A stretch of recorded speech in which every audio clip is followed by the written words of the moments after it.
Hi, this is Mike from Mike's Unboxing Reviews and How To, and on today's video we're going to take a look at one of MSI's more confusing products on the market. This is the B850 Gaming Plus Wi-Fi 6E, not to be confused with the B850 Gaming Plus or the B650 Gaming Plus Wi-Fi 6E. It's really confusing. This board at the moment is around about £15 more expensive than its predecessor, which is the B650 Gaming Plus Wi-Fi. I'm probably going to get this wrong at some point, so if I do, there will be annotations at the bottom if I get any of the numbers wrong, because it is really confusing. And this board, I'm not entirely sure why it exists. Essentially, kind of the shortcut to this is if you've already got the B650 Gaming Plus Wi-Fi, then this is essentially the same. And in some instances, the B650 is actually the better version. But if you don't like the design of it, or maybe you just want one of the more cost-effective boards on the market, which actually comes in a kind of silvery white to match in with those white builds that we all so love, then this might actually be a good choice for you. But there are some cutbacks on this one, and it is only Wi-Fi 6E, as we've already mentioned in this, you can guess from the actual description. And also, probably one of the more important things, the graphics card slot is only PCI Express Gen 4 x 16, rather than being the PCI Express Gen 5 x 16, which you'd see on the B850 Gaming Wi-Fi, which is about £20 to £30 more expensive. It's a really confusing product stack at the moment, it really is. Hopefully soon the B650 boards will no longer be available, and that might make things a little bit easier. But at the time of recording, which is the very beginning of October 2025, they're still on the market, so it is a little bit of a wild west. So essentially, just look at pricing, look at features, look at design, and see which one works out best for you. Hopefully, at the end of this video, you'll have enough information to make an informed buying decision. And of course, if you get to the end of the video and you're still completely confused, please feel free to reach out in that comment section below. Those are always welcome and always answered. Or alternatively, if you want a faster response, head over to our Discord and we can have a chat about it there. So with all that said, today we're going to go through, do a little unboxing, show you what it's all about, go through some of the features, the specs, etc, etc. And then, like I said, hopefully you will make an informed buying decision. So starting off with the packaging, as you can see, this is the B850 Gaming Plus Wi-Fi 6E, which is an ATX motherboard. It is Ryzen 9000 series ready and is using the AMD B850 chipset, if that wasn't already clear. Now actually, before we go too far, the B850 chipset and the B650 chipset are essentially the same thing anyway. So just to add even more confusion, the B850 is more of a standard rather than a physical product, which is a weird thing to digest. Anyway, let's carry on. So on the back of the box, go over some of the key features. So we've still got 2.5 gigabit LAN, which is the Realtek 8125. Also, we've got Wi-Fi 6E and Bluetooth 5.3, extended heatsink design. Also, you've got an M.2 Shield Frozzer cooler. Also, you've got dual M.2 connectors, easy PCI Express clip, and also M.2 clips are easy ones, and also an easy antenna. Also gives you an overview of the specification, which you're more than welcome to pause and have a look at, and also it gives you an overview of the rear I/O. So when it comes to unboxing, obviously the motherboard is included, you get that. You also get this really nice antenna, magnet mount, which is actually better. The B650 Gaming Plus actually had screw-on antennas and also didn't have a captive I/O shield, whereas this has a fixed I/O shield, which makes installation a little bit easier. These are also push-fit connections, which I like rather than being screw-on connectors, so less likely to get damaged or twisted off or whatever. So yeah, those are quite nice. I like that. That is a little bit of an upgrade. Also, you get the usual stuff, the shout-out guide, you get the quick start. There's no actual manual. You get a bunch of silly stickers to stick on silly things if you wanted to, like the BIOS battery, or I don't know, wherever you want to stick those things, entirely up to you. You get a very lonely single SATA cable with a right angle connector. And you do get something else, which actually is moderately useful. This is the MSI Easyconnect connector. So this is a somewhat proprietary connection actually to the motherboard end, but on the other side of it, you have got a 3-pin 5-volt addressable RGB header and also a PWM plug. So yeah, MSI got some peripherals which actually do use the Easy connector. It's, again, it's a little bit pointless, but certainly if you do want an additional 5-volt 3-pin addressable RGB and a PWM header, then that will give you an additional one of each. So that's what we get in the box. Let's take a look at the motherboard. So in terms of the design, if you look at the B650 Gaming Plus Wi-Fi, Gaming Plus Wi-Fi, it's essentially exactly the same. The differences really are slightly larger heatsink over the VRM, which is a 12 plus 2 plus 1 or 14 plus 1, however you choose to count it. Basically, it's exactly the same VRM. Slightly larger heat shield, and also, like I've said already, you do get the integrated I/O shield on the back, which is quite a nice feature.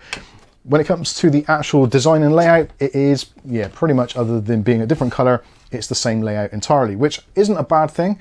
There are some other slight improvements, but they are very slight, so there's nothing to get overly excited about. At the top, you've got the 2 EPS connectors for your CPU power. That's exactly the same as before. We've also got a slightly larger VRM heatsink at the top here. When it comes to connectivity for fans and things like that, so you've got your CPU fan header, you've also got the pump header as well. So if you're using an AIO, you've got a dedicated pump port for that. Then you've got your ARGB Gen 2. So those are the 3-pin 5-volt addressable RGB version 2. Then you've got the first of your fan headers. So you've got one there, another one underneath, and another one towards the bottom on this side. Nestled in between that, we've got the good old BIOS debug LED. Those are actually really helpful. So if there's a problem with the system, there's 4 LEDs and it'll be either CPU, DRAM, VGA, or boot. So depending on what the system's stuck on, it will light there. Also, they've added a newer feature as well. So actually, when it comes to the RAM modules, now you can fit up to 4 RAM sticks, as you can probably work out already. So up to 256 gigabytes supported at the time of recording, and up to speeds of 8200 megatransfers per second. Now that is going to be with CU DIMMs, which this also supports directly out of the box. Realistically, as with most Ryzen processors, around about the 6000 speed is the sweet spot in terms of price and also performance, but you can go higher should you wish to. Also, like I said, there is a slight improvement at the top here of each one of the channels. There's actually an LED on the board as well, so if your RAM isn't fully inserted, which is a common problem, let's be fair, a lot of people do get to the point where they built their system, it just will not boot, and you get maybe the DRAM light on there. At least now you've got a couple of additional LEDs at the top there to tell you which one of your RAM sticks isn't fully inserted or isn't powering up. So yeah, I do like that. That's quite a nice addition. So moving across to the socket, it's the AM5 socket. So that's going to support all the AM5 processors from day one, so down to like the 7500F, right the way up to the latest and greatest. With this board, the VRMs are fine, but if you are doing extended, long rendering tasks or all core loads, then you might want to think about going slightly up the range. The VRM will cope with it, but it will get a little bit on the toasty side. But for general purpose use, this is going to be absolutely fine. So moving down from those, we've got the main 24-pin power connector. Underneath that, USB Type-C front panel connector, 10 gigabits per second. Moving down further, we've got the cooler over the chipset. So that is the B850 or B650 in disguise, if you want to think of it like that. You also got 4 SATA ports on this board. And then at the bottom there, we've got another PWM fan header port. Now we'll take a look at the M.2 and also the PCI Express before we take a look at the I/O connections at the bottom of the motherboard and around the outside edges. So as you can see, this is a Lightning Gen 5 port. So our primary M.2, which is connected directly to the CPU, is running at PCI Express Gen 5 speed. So you can use Gen 5 drives if you want to go older ones. Gen 4, Gen 3, absolutely fine, no problems at all. They are fully backwards compatible. And also it's got the really nice little spring-loaded nipple to hold the drives in place, which is nice. Unfortunately though, the actual heatsink itself, although it is slightly improved and slightly bigger, still does require a screwdriver to remove it from the motherboard. If we move down a little bit further, we've also got an additional M.2 port here. So this is PCI Express Gen 4x4. So yeah, absolutely fine. And also we've got that little spring-loaded nipple to hold the drives in place. You can move those if you want to into different positions if you've got smaller drives. They are set up out of the box to fit with the standard, which is the 2280 size drives, which are extremely commonplace. If you want to use a smaller drive, then you will have to move those, but it's not a particularly arduous task. So M.2, only 2 slots, which I guess is fine, depending what your use case scenario is. For video editors, you probably want more, but for gamers, maybe a Windows drive in the top slot and your Steam library on the secondary drive, it's going to be absolutely fine. Now moving to the PCI Express slot. So PCI Express, the top slot, this is a Gen 4x16, so unfortunately not Gen 5, which you would think would be the case with a B850 chipset, but no, it's still on PCI Express Gen 4, so do bear that in mind if you're buying PCI Express Gen 5 cards, which potentially may need the extra bandwidth, especially the ×8 ones. Yeah, you know what the deal is with this. It's not going to be a massive loss, but there will be a small performance penalty. Moving down under that, so we've got PCI Express Gen 3 ×1 slot, and at the bottom there, PCI Express Gen 4 ×4. These two are from the chipset. Top one is from the graphics card, so yeah, got no issues there. And it doesn't appear to be any issues at all with any kind of bifurcation or shared lanes. So you can connect up all 4 of your SATA drives, you can connect up all 2 of your M.2 drives, and populate all of these slots, and it will be absolutely fine without the need of kind of reducing bandwidth on any one of the ports. So that is a nice position to be in. You don't have to go with the gamble of putting something in a slower slot and it not working because it doesn't have the bandwidth. So yeah, that is absolutely fine. That is pretty much it for M.2 and PCI Express. So let's take a look at the front panel connectors and the onboard audio solution. So down in this bottom corner, we've got another 3-pin 5-volt addressable RGB, of which there are 3 in total. So you've got one at the top, one down here, and one under here. Also, again, if you do use that Easyconnect, which is just here, that does give you an additional one of those, and also another PWM port. So that's quite handy. Front panel connections down here, so that is power button, reset switch, all that kind of stuff. Also down here, a couple of interesting ones. There is actually a safe mode button, or safe mode pins, I guess you'd call it. So if you want to put a jumper over that one, the JOCST I think it's called, that basically puts the system into a safe boot mode and will only boot from the onboard graphics from the CPU, and will also at the same time reset all of the bar settings to their default values, which is a kind of an interesting one. Although next to it, you've got the JBAT, which essentially you bridge that out and that resets your CMOS settings as well. So 2 options there, which kind of do the same thing really. I guess the only thing that the JSOS or JCST, whatever port it is, actually disables the main PCI Express graphics, so it will only boot from the onboard, which yeah, potentially could be useful for fault finding. I'm not really sure why it exists, but I guess there is a need for it somewhere. Obviously there you've got the CMOS battery, so that is a normal CR2032 in quite a nice position. So even if you've got a larger graphics card, you should be able to remove the battery should you need to. Although again, because we've got these extra jumpers here for resetting the CMOS and default settings, that shouldn't really be necessary. There is also a button on the back of the I/O as well. So yeah, they've got pretty much all of those bases covered. Next up, we've got our front panel USB 3, so that's for your Type A connections. Then you've got your older USB 2.0s, so 2 ports there for connecting up devices or front panel connectors on cases. Like I said, we've got the Easy connector there, which gives you an additional ARGB and PWM port. Next to that, you've got the COM port, and also above that there is a chassis intrusion pinout. Again, another addressable ARGB port. Then you've got your dashboard connectors, so MSI do some kind of performance tweaking or tuning tools or peripherals which you can plug into the JDash connection. Those are normally available either to manufacturers or from some specific MSI cases, so I can't really show you that in action. Also, if you're using older 12 volt ARGB, sorry, 12 volt RGB, not addressable RGB, 12 volt RGB, you've got a header for that. And last of all, you have got your front panel audio connector there, and the onboard audio is the ALC897, exactly the same as what you have on the B650 Gaming Plus Wi-Fi. Moving up slightly, there is another fan header there, so if you've got a rear mounted fan you want to connect up, there's a connection there. And also there's an additional TPM header, so if you want to install your own TPM device, you can do, although most people will go with the FTPM, which is integrated into the CPU. Next, let's take a look at the rear I/O. So nothing really spectacular here, but there's a reasonable amount of ports there.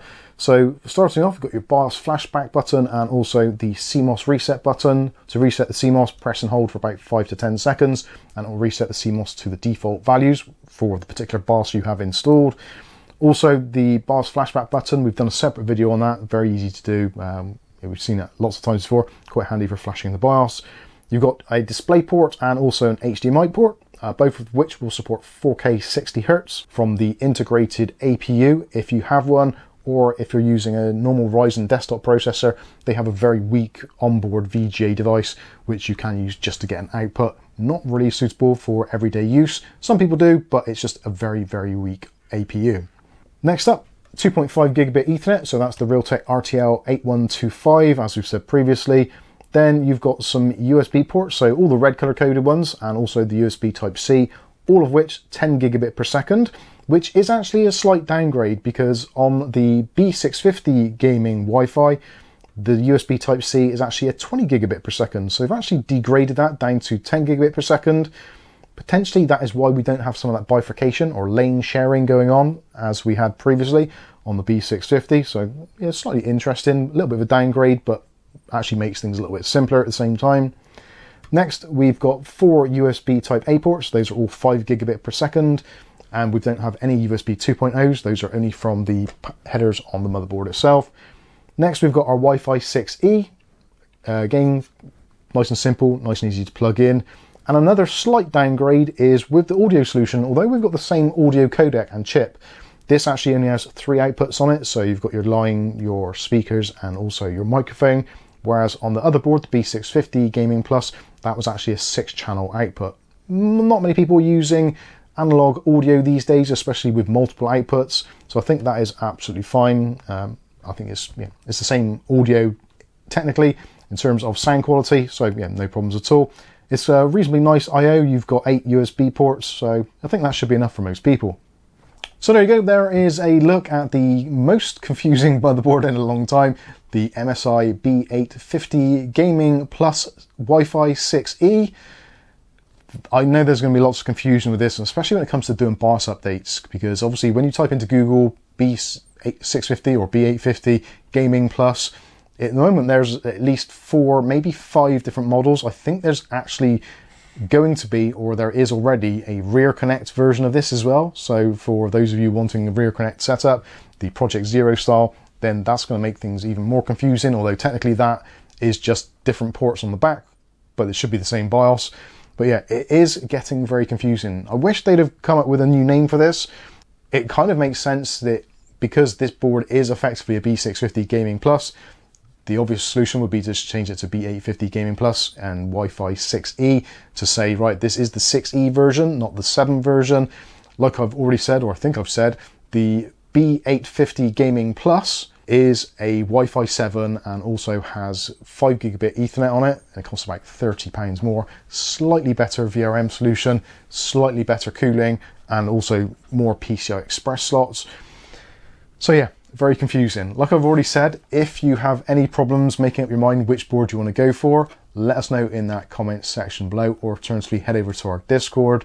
But I think that is going to pretty much wrap up this board. A very confusing one, but in reality, because it's only about £15 dearer than the B650 version, then I think it's actually a worthwhile upgrade. And of course, if you are looking at doing a build where you're doing it into a white case and you want to have more white components in there, I think this is an obvious solution. Also, the fact that you've got the inbuilt I/O shield and a slightly beefier heatsink, little upgrades do make a difference. And I think given the choice now, if I was going to buy either the B650 Gaming Plus or this one, I would definitely go with this one because it's a newer chipset, technically, newer layout, and just a few nicer little features to make the deal a little bit sweeter. But still, I think for £150, which is the retail price for this, I think it's a pretty decent board, and no doubt we'll see some discounts over Prime Day and running up to the Christmas period, and obviously as time goes on things get cheaper, well, at least they should do. Anyway, I've rattled on for way too long. Hopefully you've enjoyed this video. If you have, smash that like button. If you want to see more content like this on a daily basis, maybe consider hitting subscribe, and don't forget to hit the chime notification. That way you'll be notified of future video releases, and also share the video. It helps the algorithm, helps the channel with the things that are going on with YouTube at the moment. We can do with all the help we can. But that's going to wrap this one up. I've been Mike. This is Mike's Unboxing Reviews and How To, and hopefully we'll catch you in the very next video. Thanks for watching.